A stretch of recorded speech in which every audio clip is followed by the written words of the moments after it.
All week, the streets of Chicago have been filled with these sights and sounds. Protesters in the Windy City marching against the NATO Summit, which is set to begin this weekend. Mostly peaceful and sometimes strange. We were setting up a living room in front of Citibank. Yet, these images are child's play in comparison to 1968. You see, the Democratic National Convention was in town, and the Chicago police clashed violently with protesters. Today, it's different. A more strategic and technical time for police. For the FBI, this international event is high stakes.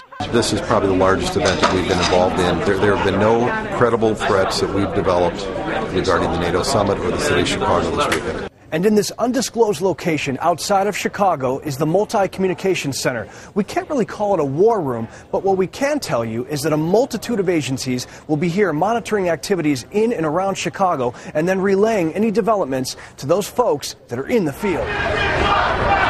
Like the 3,100 Chicago police officers guarding the downtown streets, protecting citizens, delegations in the thousands, and heads of state. Inside this very wired and secret location, officials from more than 40 separate agencies, like the Secret Service and FBI, will be monitoring everything. We have real-time feeds coming in from cameras in various locations from the agencies here in Chicago. We are going to be operational 24 hours starting on Friday until the summit is over. And that is Monday. In the meantime, preparations for hosting NATO, a 28-country military alliance summit, is no small order.